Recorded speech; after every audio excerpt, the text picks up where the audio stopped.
a ideia é que a ideia da diretoria é fazer 2 encontros, na verdade, né, com os colegas de órgãos e setores que têm experiência na constituição de um conselho superior, né. Como vocês sabem, nós temos a nossa discussão, e aí para situar um pouquinho os colegas, né, que vem do debate, que gentilmente aceitaram de pronto o convite, eu preciso dizer isso, né? Então a gente já agradece de público aqui a Vera, que é presidente do Sindicato dos Contadores da Contadoria, Auditoria Geral da Caixa, e o Felipe, que é presidente da ADPEX, a Associação dos Defensores Públicos do Estado, então Felipe Lavada, e Vera Rejane Goulart Gonçalves. Nós estamos fazendo 2 encontros, este o primeiro, na semana que vem, no mesmo horário e local, os colegas da Procuradoria do Estado e do Ministério Público, os respectivos presidentes das suas associações, já aceitaram os convites, vão estar conosco. E a ideia é entender como é que funcionam os conselhos superiores nesses órgãos, né, para que a gente possa colher subsídios para montar o nosso Conselho Superior de Auditoria, dentro daquilo que a gente tem denominado a independência da função de auditoria, e aí para que os colegas entendam um pouco como é que se situa essa discussão, né? O tribunal ele tem dito que tem 3 grandes funções, né? A que faz a auditoria, é que dá início ao processo de contas, né, a partir dos seus relatórios e informações. A outra função que faz a aferição do respeito à lei no processo, que é desempenhada pelos procuradores de contas, e a terceira função desempenhada pelos conselheiros e seus substitutos, que é a que julga e que emite parecer sobre as contas, né? Então, todo o processo começa com a auditoria, desempenhada pelos auditores públicos externos, a partir da confecção da primeira peça que vai dar o início ao processo de contas. Para que essa função seja adequadamente desempenhada, nós temos dito, olha, as 3 funções têm que atuar de forma independente, né? O julgamento já se dá dessa maneira, né? A função do Ministério Público também. No entanto, a função de auditoria está subordinada a quem julga, né? E nós temos dito, olha, para a constituição do devido processo legal de contas, não é adequado que isso ocorra, né? E aí nós estamos propondo a estruturação da carreira de forma que possamos ter uma independência, né? E isso não significa nos separarmos do Tribunal de Contas, mas significa criar uma estrutura do Tribunal que sirva de, ao mesmo tempo, de anteparo em relação às demais carreiras, nos dê uma estrutura orgânica, né? E isso seria, em parte, o Conselho Superior de Auditoria, que daria organicidade à nossa atuação. Nós não pensamos a independência da auditoria como a independência do auditor indivíduo, né? Mas a independência da função de auditoria, que passa em parte pela independência da função do auditor, né? E aí a ideia, então, é que a gente possa colher subsídios dos colegas, né? Com um relato das suas experiências na estruturação dos seus conselhos superiores, as suas dificuldades e ganhos que tiveram com essa forma de estrutura, né? E aí eu gostaria de passar por uma questão de gentileza das damas, né? A gente começa primeiro com a Vera, pode ser?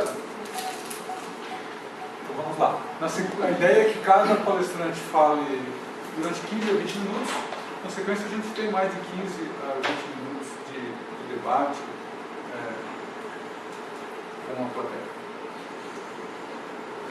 Bom dia a todos. Eu gostaria de agradecer o convite, do presidente do Teatro de Israel, também saudar a defensoria. Eu diria que, em primeiro lugar, eu sempre tive essa brincadeira, que eu me avise aos 15, que as mulheres têm uma escola bastante.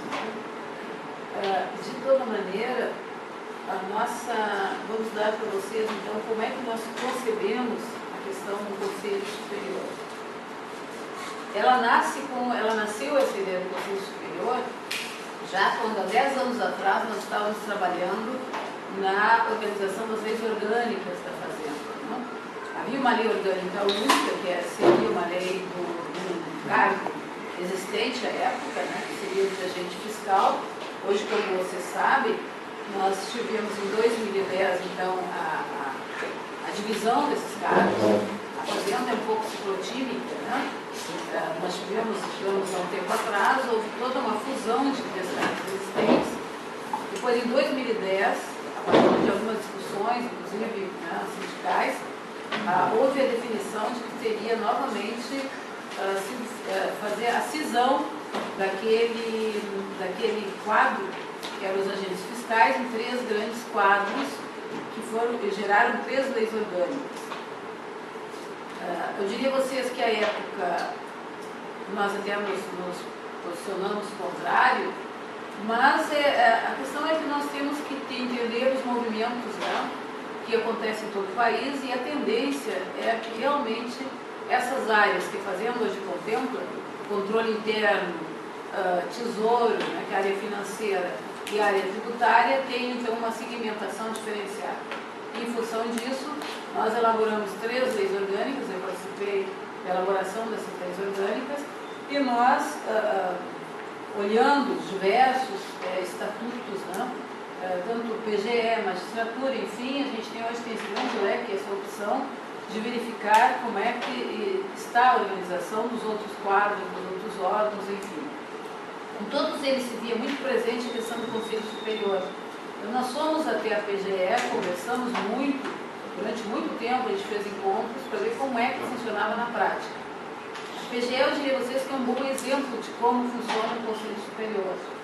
Nós vamos ter que trilhar um longo tempo até que nós tenhamos, né, essa condição de ter um Conselho Superior naqueles moldes, enfim, com toda aquela autonomia que se tem, com toda uma participação mais expressiva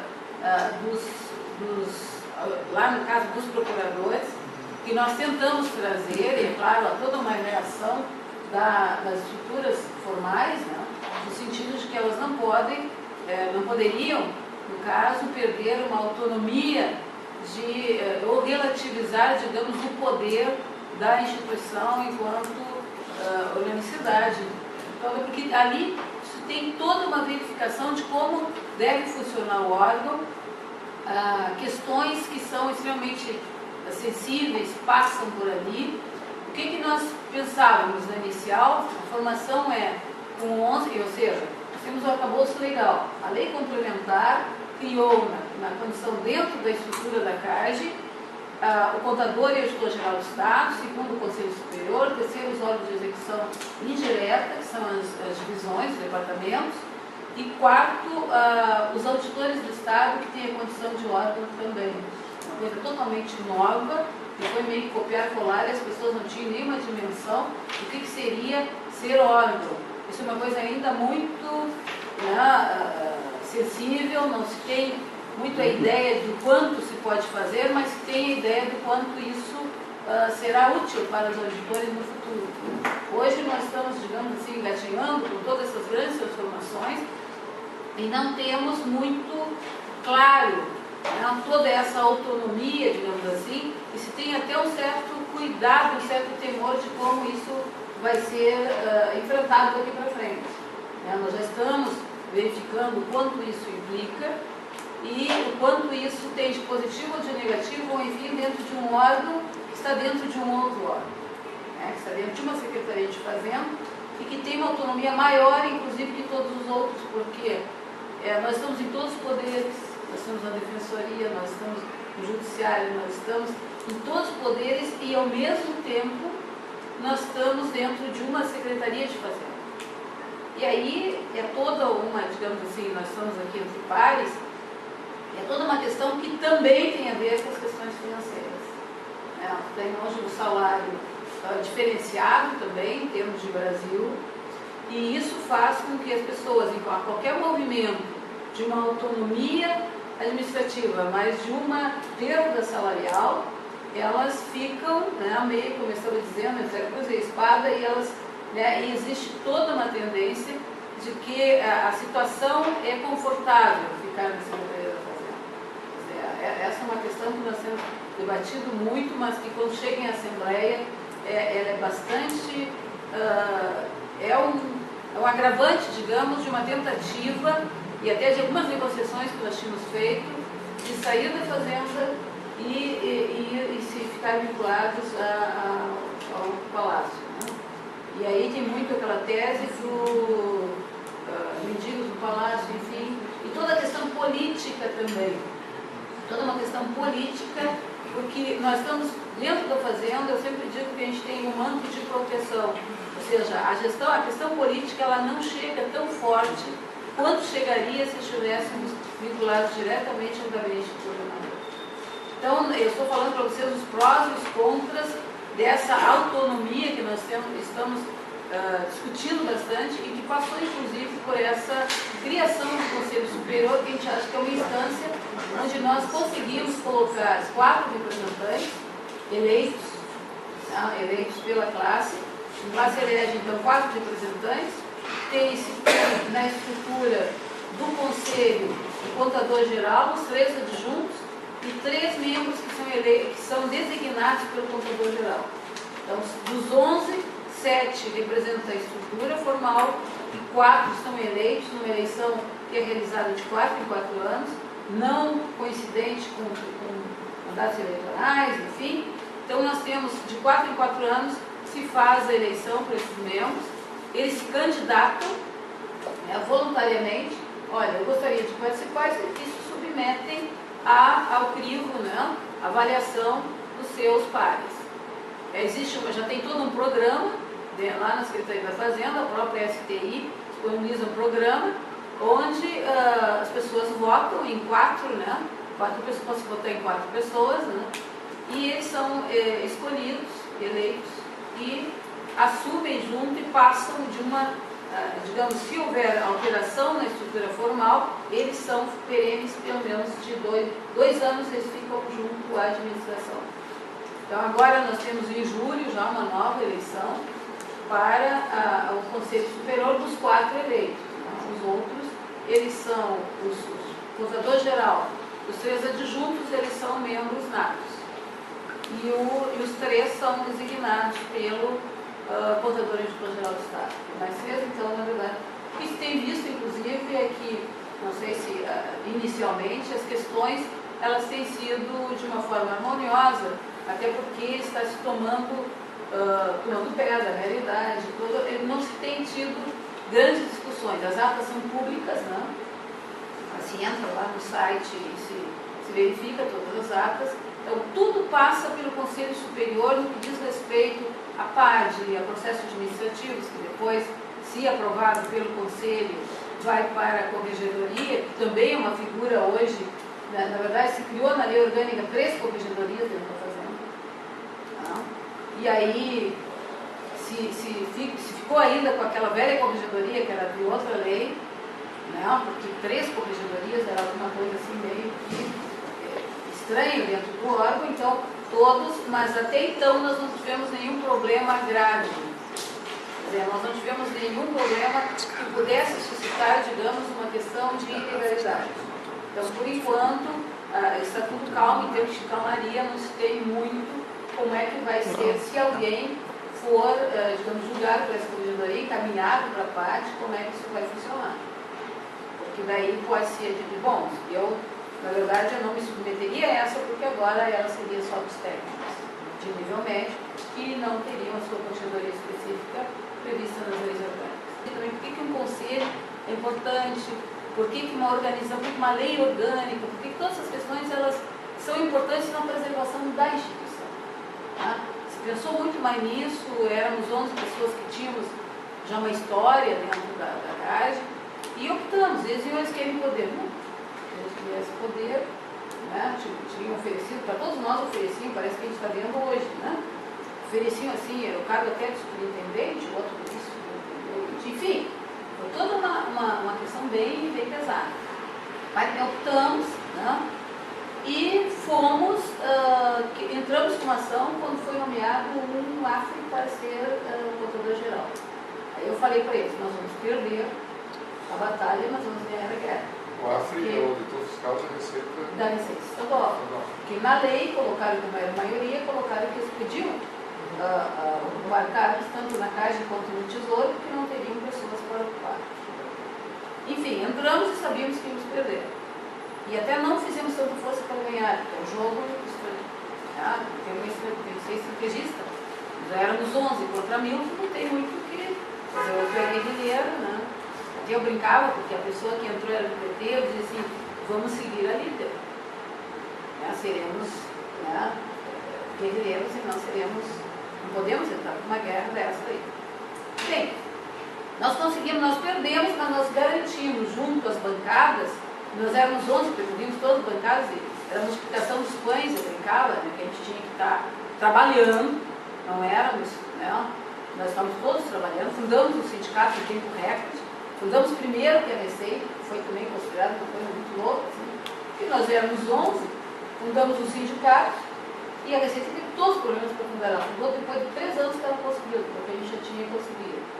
Mas enfim, era tudo uma questão estratégica que a gente conhecia também. Fomos a Brasília, a gente fez toda uma movimentação e conseguimos essa carta sindical bem antes. Né? E isso foi considerado também, bom, eles são malucos, são alguma coisa que está acontecendo. Enfim, conseguimos com as bancadas a garantia que teríamos o concurso. Então foi praticamente quase que uma negociação. Bom, vocês vão perder os anéis, né, mas vamos construir o concurso de vocês. Aí quando o governador Tarso entrou, nós conseguimos o concurso e conseguimos a nomeação de 45, agora temos mais 16 que temos essa linha, né, que também foram só promovidos. Mas enfim, 60 ou 70 pessoas nós conseguimos colocar como auditores do Estado. Então isso foi assim no tempo recorde e conseguimos alavancar todas essas questões. Eu nunca parei de trabalhar, porque era ali o nicho onde a gente teria, nesse tempo todo de formação, eu brinco com isso, quando chegar ao número 100 eu me aposento, mas por enquanto a gente não está indo no número 100, eu fui a primeira presidente, depois colocamos uma pessoa mais jovem e tal, mas agora quando entraram os jovens, eles pediram que um dos G11 ficasse, né, pela experiência, porque eles ainda precisavam de alguém para passar o bastão, enfim. Aí eu reassumi a presidência, não me licenciei e continuo lá dentro brigando pela nomeação, né, junto lá com o secretário, vou lá, e a nomeação dos 16, enfim, a gente não conseguiu a nomeação de 30, né, porque tem muito de promoção, todos esses problemas da lei de responsabilidade fiscal. Ao mesmo tempo, eu fui incumbida de notificar o governador, claro que saiu o nome do contador-geral, da questão que nós tínhamos ultrapassado o limite, né, total. Então, eu sempre brinco que eu tenho 2 em 1, eu tenho que estar fazendo, bom, eu quero a nomeação, mas eu tenho que notificar. Mas aí nós temos que apartar essas coisas até por uma questão ética, né? Então, não se mistura essas questões. O que a gente tem em termos de conselho? Agora, objetivamente, pensando toda uma construção. Por que foi importante esse conselho? Porque nós conseguimos, não através da eleição, que é óbvio que pelo número tem 4 AFRES, hoje representando, que não tem essa identidade, né, e essas questões. Mas são colegas que eu sempre brinco com eles, que como é da classe D e E, na verdade foram colegas que conviveram conosco o tempo todo. Nós não temos essas questões, como eu disse, não é uma questão pessoal, é uma questão institucional. E aí não pode ter, como aquele ministro disse, né, o processo não tem rosto. Então a instituição também não pode ter, né? Seja, os rostos somos de todos nós. Né? Bem, qual a importância? Quando foram para as eleições do Conselho Superior, eu fui até o secretário que nós vamos interpor o recurso. Né? Nós vamos ingressar em juízo. Claro que a gente sempre sabemos que aí ele disse, não, mas o que então, para não ter mais esse problema, o que vocês, né, sempre tem que ter a carta na mão? Disse, não, então nós queremos os 3 representantes nomeados pelo contador. O contador que vocês ingressaram em juízo, aquele. Ele mesmo, nós iniciamos juízo não contra a pessoa dele, sim em defesa da instituição. Aí ele designou 3 auditores para fazer parte do... 3 auditores para fazer parte do conselho e um auditor como adjunto. A gente começou então o conselho para nós era uma figura, uma chave para que a gente conseguisse, né, o que a gente queria, que era na verdade conseguir os concursos, conseguir as nomeações, conseguir novamente ter a reconstituição do quadro, né? Paralelo a isso, a gente também não deixou de participar, por exemplo, das reuniões do CONASSE. Nós exigimos que a gente fosse junto, não, um auditor tinha que ir junto, porque a gente estava trabalhando fortemente a PEC 45, que agora já está em vias de ser votada, que é aquela que dá autonomia aos órgãos de controle interno, né? Dá autonomia aos órgãos de controle interno, com aquelas questões todas de, a exemplo do CGU, a CGU correu risco o ano passado de ser partida, né? Ser dividida. A correição iria para o Ministério da Justiça, a auditoria iria para outro ministério, ficaria praticamente só a controladoria, e tirando as funções de auditoria, e a controladoria seria incorporada como contabilidade na Secretaria do Tesouro Nacional, ficando secretaria, seria Secretaria da Controladoria, algo assim. Secretaria como hoje a CGU era, né? CGU com o status de ministério. E o ano passado ela teve essa possibilidade de ser enfraquecida. E aí se colocou a PEC 45. Tem problemas da PEC 45, onde a gente entrou em contato com os nossos senadores gaúchos e dissemos: precisamos tirar os S's, 3 S's. Nós precisamos tirar, porque cada S desse aí significa tripartição de novo do controle, em várias funções segmentadas, reproduzida e replicada para municípios, estados e a União. E aí eu falei com alguém da CGU e eles me disseram: nós não temos essa leitura. Eu disse, é que a leitura, aqui no Rio Grande do Sul a gente faz a leitura possível, a leitura viável e a leitura não imaginável. Todas as leituras a gente se ajudou a fazer aqui, né? E, por incrível que pareça, não foi votada, e a leitura que eu tinha feito foi espelhada numa notícia do Senado, que dizia exatamente isso. E a pessoa da CGU entendia que aqueles S significava que ia ter vários e várias esferas de governo. União, estados e municípios. Não é isso. Aquele S conduz a que tenha 4 atividades, bipartindo as atividades, que hoje a CGU tem, que são as 4 lá. Por quê? Porque quando chegar os acordos de emergência, que significa formação de fundos, alguns órgãos, como a PGE, por exemplo, aqui, que é uma lei nacional e diz que é do controle interno, a PGE encaminhou, através de um deputado, um projeto de lei, criando um fundo para votar os acordos de emergência e se auto-intitulando Sistema de Controle Interno, órgão de controle interno do Estado. Aí a gente trabalha em muitos, nós temos trabalhos conjuntos com a PGE, vários trabalhos, né, a gente está desenvolvendo, e muito na área de licitações, enfim, esses aí. Temos muitas parcerias, e até a gente brinca, né, que a gente é parceiro circunstancial. Às vezes a gente tem umas discussões muito fortes também, essa questão de atribuições e tal.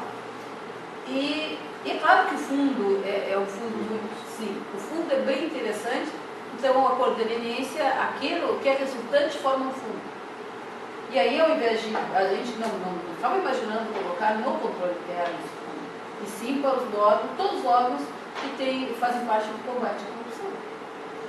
Não se estava imaginando. Agora, quando se viu, 50% é para os delegados e 50% seria para a procuradoria.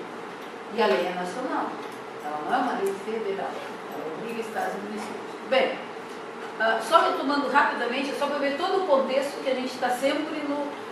Eu brinco que nós estamos como controle interno e também os senhores como controle externo, com certeza estão sempre tendo ataques de todas as formas, né? Porque as autoridades constituídas, elas não nos veem como parceiros. Elas nos veem muito como aqueles que estão, né, tentando fazer com que a coisa pública ela não seja solapada. Isso aí é o nosso trabalho, né? Tanto o controle interno muito mais. Porque a gente está dentro das secretarias e a gente sofre esse contato com os secretários, e tu tem que ter todo um trabalho, que eu digo para eles, um trabalho, dizer que está ali ajudando, mas que a ajuda, ela vai no limite da legalidade. Então, essa orientação, essa assessoria, ela tem um limite muito claro, e eu diria que a autonomia é uma questão também de formação de cada um de nós, porque nós temos que ter uma postura autônoma, né? Se a gente se sentir um pouco constrangido, o outro lado se sente mais, né? E eu diria que o Conselho Superior, ele, só para concluir, o Conselho Superior, eu diria que é um instrumento fundamental para que a gente tenha esses alicerces para preservar essa autonomia que é tão necessária para todos nós, tanto o controle. Então, eu fico à disposição de vocês depois nas questões do debate, e agradeço. Obrigado. Enquanto foi, Ana? Vamos passar a palavra então para o Felipe Lavado. Quando for, Tá bom, obrigado. Josué, obrigado pelo convite. Me sinto muito honrado de estar aqui com vocês. Em nome de Josué, eu saúdo a todos presentes. Quero dizer que essa atividade associativa, que vem desenvolvendo já faz um ano praticamente que eu sou presidente da Associação dos Defensores, aproxima a gente de diversas entidades, até por conta da União Gaúcha, né? E isso é bacana porque nós vamos aprendendo as semelhanças e diferenças entre diversos setores do Estado.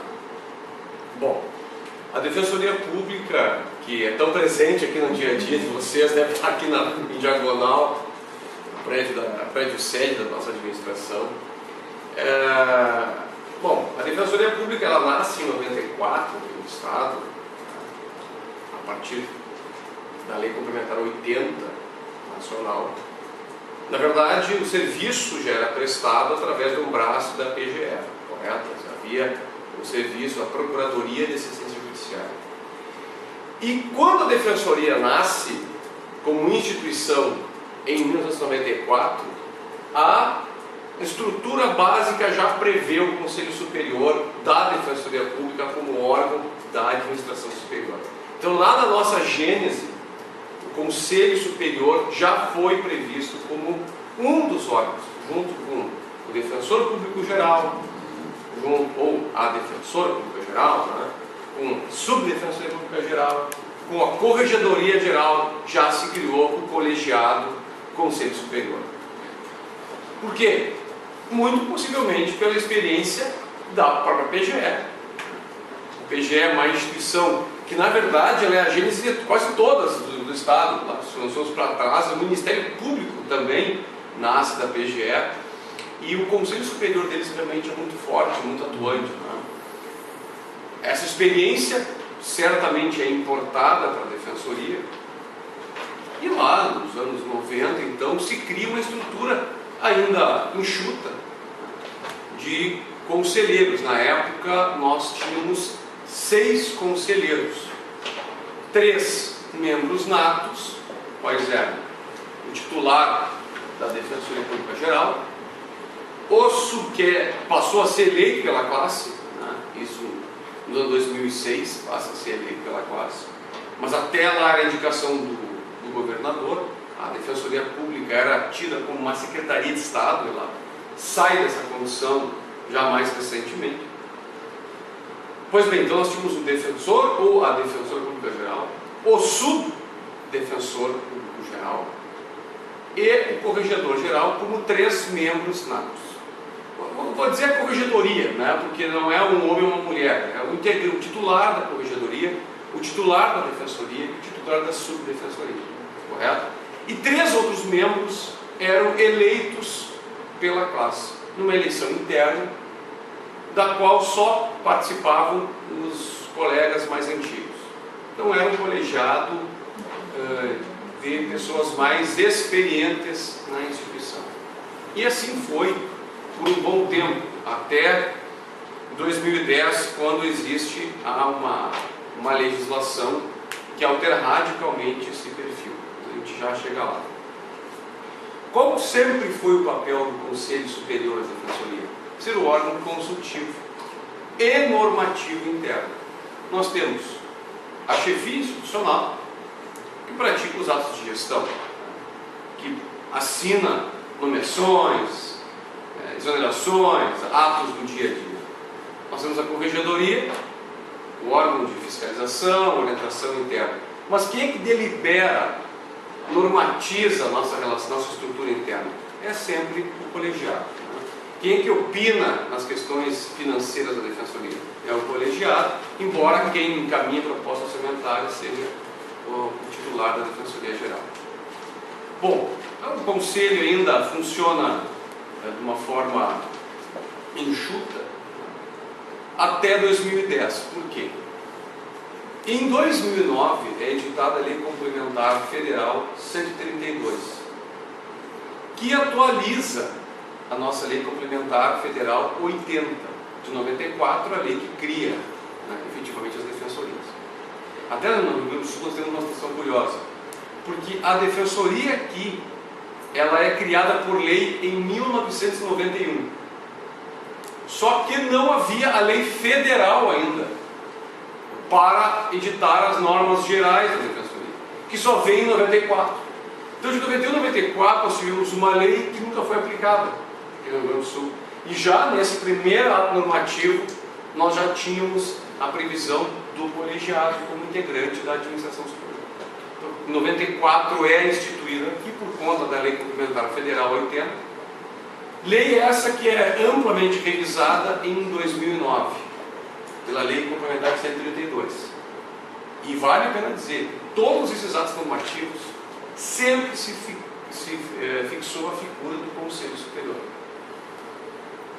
Então ele é uma figura absolutamente natural da gestão da Defensoria Pública, seja estadual ou federal. Em 2009, a Lei Complementar Federal muda e permite que aqui no Rio Grande do Sul, em 2010, é a Lei 13.484, que amplia a composição do Conselho, democratiza o Conselho e torna a participação do defensor, do administrado, muito importante. Por quê? Nós continuamos tendo esses 3 membros natos que independem de eleição: o titular da Defensoria Geral, defensor, o titular da Subdefensoria Institucional, o titular da Corregedoria. Esses 3 membros independem de eleição para compor o Conselho. O mandato deles é natural, decorre da lei. Nós passamos a ter 6 membros eleitos pela classe. Além desses 6 membros eleitos, previu-se expressamente que o presidente da entidade classista, de maior representatividade, aqui nós temos só uma associação, o presidente da entidade, ou o representante da entidade, não necessariamente o presidente, vai ter assento e voz no Conselho. Embora não possa votar, ele opina, participa de todos os processos administrativos. E a Ouvidoria Geral, que também é criada em 2010, por conta da reforma da Lei Complementar 132, o ouvidor ou ouvidor, o titular da ouvidoria, também tem assento e voz no Conselho, embora não tenha voto. Né? Só votam os membros natos e os membros eleitos. Para vocês verem assim a amplitude de poderes no Conselho, nós temos aqui na mais recente atualização legislativa da Defensoria, ao Conselho cabem 30 atribuições específicas. Ou melhor, 29 incisos, porque o 30º inciso diz outras hipóteses previstas em lei. Então o Conselho, ele opina em tudo. Opina na parte de questões correcionais, porque a Corregedoria leva ao Conselho para votação de abertura ou não do processo disciplinar. Vota na hipótese de uma penalidade aplicada pelo defensor geral, pela administrativa. O colega recorre ao Conselho para que essa penalidade seja revista. O Conselho Superior é responsável pelas promoções na nossa carreira. Nós temos 4 classes na carreira de defensor público: classe inicial, intermediária, final e especial, e a promoção se dá alternadamente por antiguidade e por merecimento. A antiguidade é tranquila, é de tabela, mas a de merecimento passa pela apreciação dos conselheiros, em voto paritário. Todos os 9 membros que votam têm o mesmo peso. O defensor ou a defensora geral, que preside o conselho, vai ter o seu voto de qualidade no caso de desempate, certo? O que é uma hipótese rara, porque ela vai acontecer mais em caso de ausência de alguém, porque são 9, né? É raro ter uma situação de empate. De toda forma, está previsto mesmo. E vocês são melhores matemáticos do que eu e podem figurar bem essa situação. Nós temos essas 30 atribuições que são desempenhadas, então, pelos conselheiros através de um sistema bastante publicizado. Qualquer postulação, qualquer decisão que interessa a carreira vai ser tombado no expediente administrativo.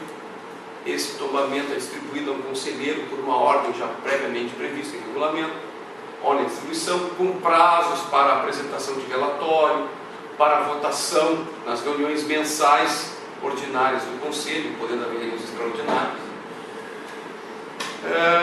Nós temos essa intensa participação classista porque até na composição desses 6 membros votados pela classe há uma rígida distribuição.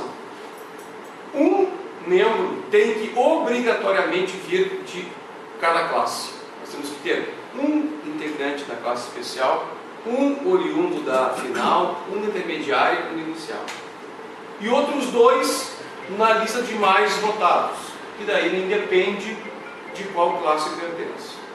São 2 mais votados, 4, um membro para cada classe, e desses 2 mais votados não podem ser da mesma classe. Então, não poderá nunca ter 3 conselheiros da mesma classe.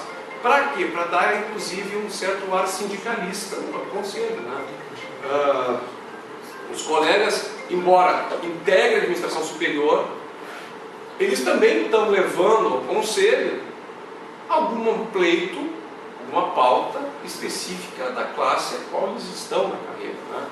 Por exemplo, muito simples, os membros da classe inicial, com justiça, já há anos se pleiteia uma transposição de cargos da classe inicial para a especial, justamente para permitir uma promoção, uma ascensão na carreira. Nós temos muitos cargos vagos na classe inicial, se pretende extingui-los para criá-los na especial e haver uma movimentação, porque o engessamento é natural. Eu, após 14 anos de carreira, cheguei à classe especial e devo ficar nela mais 20 e poucos anos, se tudo correr bem dentro das regras da natureza. E esse engessamento também é prejudicial. Bom, então esses pleitos vão para o Conselho. O Conselho Superior é responsável por definição de atribuições dos cargos dos defensores. Nós temos, por lei, 455 cargos no Estado. 370 cargos estão providos. Mas as atribuições de cada um desses cargos não estão definidas por lei, como acontece no Poder Judiciário e no Ministério Público, que causa certo engessamento do trabalho. O nosso Conselho Superior, por resolução, ele define as atribuições para garantir que haja efetividade no serviço público. Não dependa, por falta de agentes, que fique a descoberto com alguma atividade. Então o Conselho, respeitadas as prerrogativas na carreira, de independência funcional, na movibilidade, etc., vai adequar as atribuições de um cargo em relação ao demais sistema. Porque muitas vezes o judiciário muda suas competências, e isso afeta o nosso trabalho. A opinião do conselheiro, num ambiente de 9 votantes, é muito forte, e especialmente a opinião da associação ou do órgão de classe, que tendo assento e voz, após o relatório do conselheiro titular do processo, eu, como integrante, me manifesto, e depois se manifesta a ouvidoria, o que inclusive pode influenciar no resultado daquele pleito, porque depois de nós é que se fará a votação, que se fará a manifestação de cada conselheiro.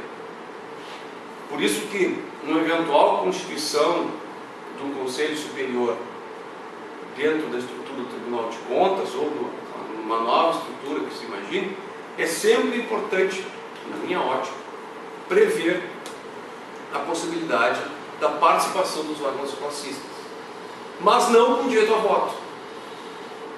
Porque se tu tiver que votar, tu pode estar, nós estamos ali representando uma classe, e ao votar, tu pode eventualmente prejudicar um colega em detrimento de outro.